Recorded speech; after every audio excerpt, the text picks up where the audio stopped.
Hi, Gary at ATVTracks. Just a short video on maintenance on your tracks, which should be done once a year or after you use them for storing. Basically, Camso has a service bulletin on checking the hub bolts on anything purchased after September. So I'm going to show you how to check it and torque it. Basically, if you look at, this is a factory Camso. I'm going to check the bolts here. You're going to see right here that from the factory, they will draw a yellow line from the bolt through the washer to the hub. Okay, it's supposed to be torqued at 93 pounds. So what you want to do is, if it's on, you can do this on the vehicle or off the vehicle. I just stick a piece of wood in the middle so it rolls, and then I'm going to hit set for 92. Now I'm going to pay attention to it as I press on it.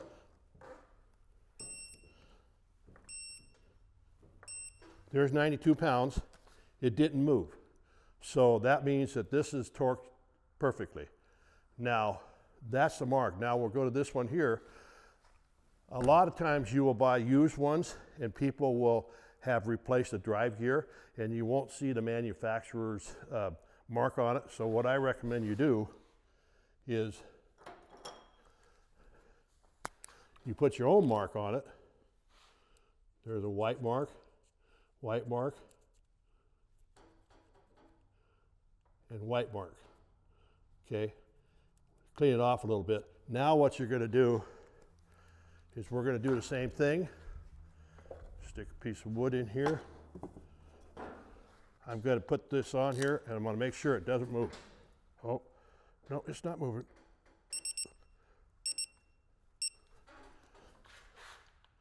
Nope. So it's torqued right. Now, when I want to inspect this later on once a year, I will go look at it, make sure the lines are vertical up and down.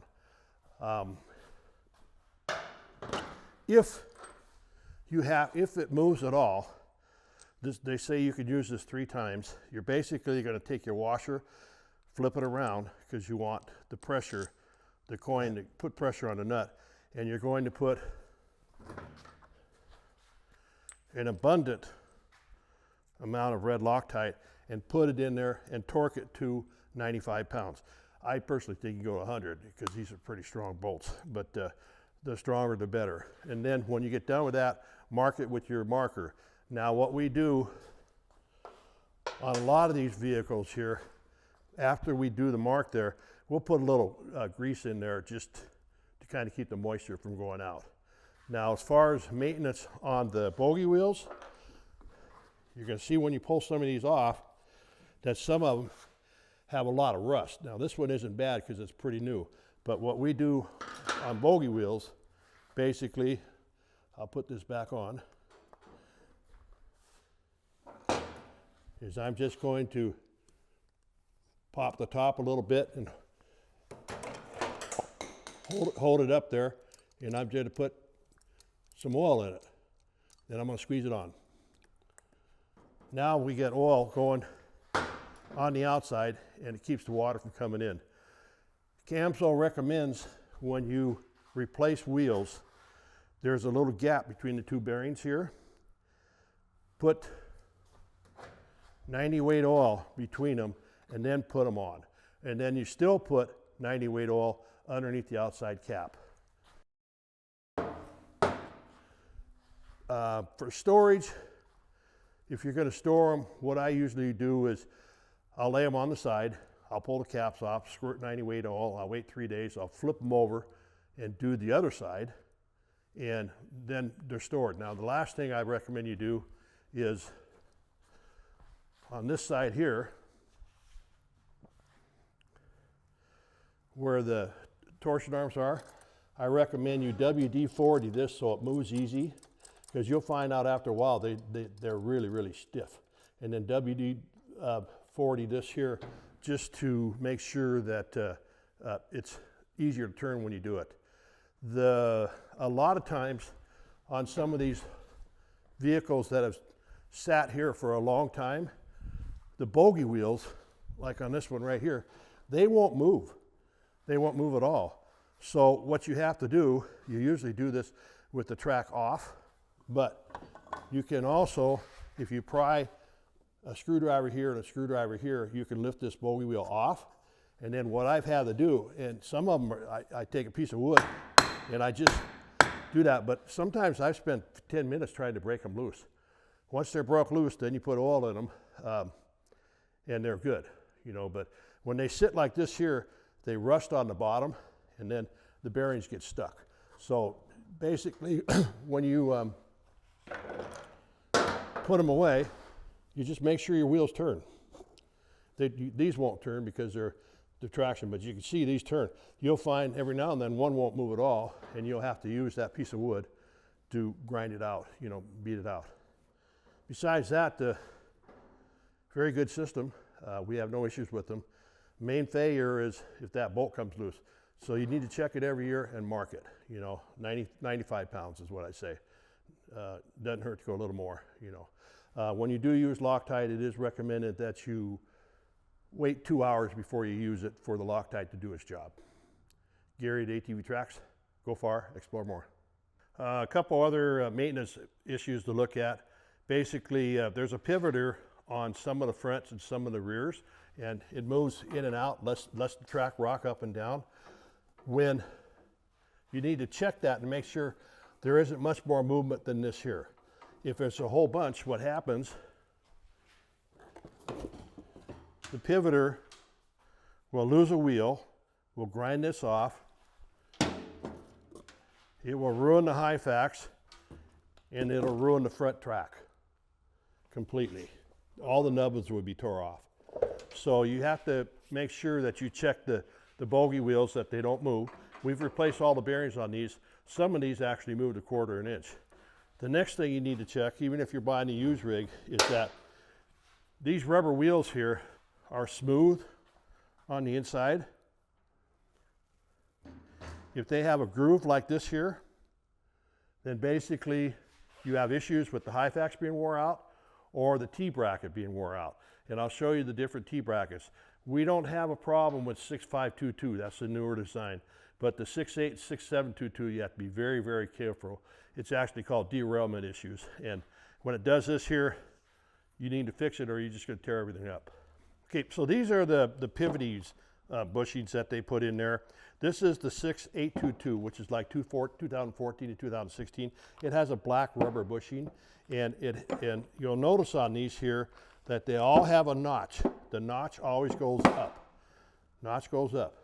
Now, the problem with these here is that the bushings wore out pretty fast, so they want you to replace them once a year. So you have to kind of check those, because if you have an issue of the bushing going bad, your wheels will turn sideways and tear up your track. Now this here is the 6722. They made a little change. It's the same item, but they went to an orange neoprene bushing, and it has a grease circ. It all comes with the kit. So you can actually grease them. It lasts quite a bit longer. That's your 6722 up to about 2017.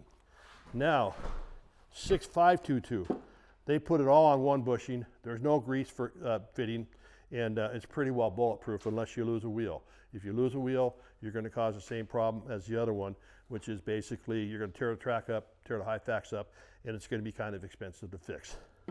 Okay, as far as parts go, we're probably the largest stocking dealer in the United States.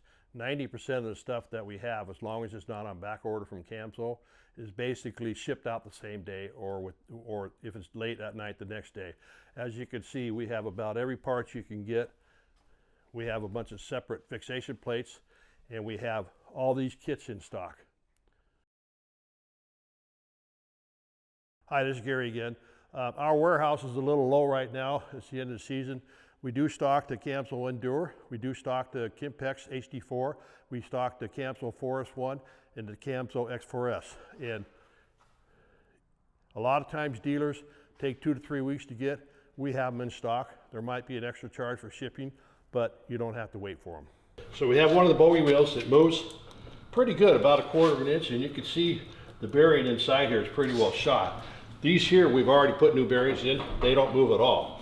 So we're going to take this off and show you how to replace the bearings. Very easy fix. Instead of paying $60 for a wheel, you can buy bearings for $25, both bearings.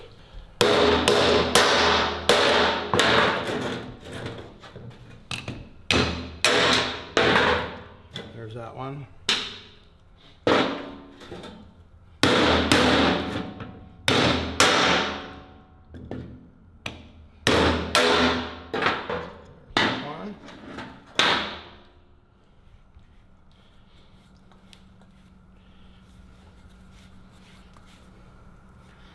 Where's my tool over here?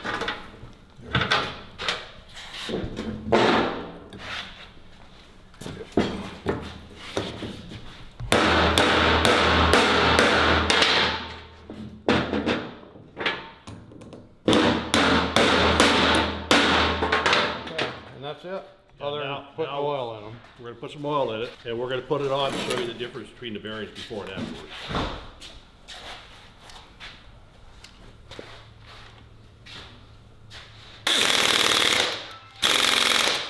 Okay. Right here, that's the new bearings. It doesn't move. A little oil between them. But if you hold the cap like this, you can give it 2 or 3 squirts of oil right in. And that'll migrate into all the bearings. That's the best way to service them bearings. And now you'll see here, it doesn't move at all.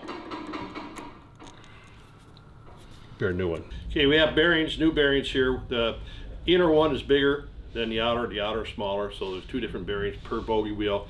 It's the same as the large bogey wheels and the small bogey wheels and the X4S. If you buy a quantity of 20 or more and you call us, it's 10% off, free shipping. That includes main hub bearings also, 10% off, free shipping, no sales tax out of the state of Washington. Camso now has a service bulletin for any tracks built in 2025. Basically, they say that the Loctite was not up to their quality, and they want anybody that has a 2025 set of tracks, that's by their manufacturer date, to replace their hub bolts. So if you bought tracks from us, call us up, we'll send you 4 hub bolts. If you don't want to do that, all you really have to do is take it out, clean them up with a little brake clean, rotate the washer, put a lot of red Loctite, put it back on at 95 pounds. Then you're good as gold. We had a very, very small percentage of failures. I haven't actually had any, but Camso's had a few. And just to protect themselves, they want everybody to replace them. Then it doesn't hurt to mark them with a pin. So later on, all you have to do is pull the cap off and see if the mark moves. But if you target 95 with good Loctite, you won't have a problem.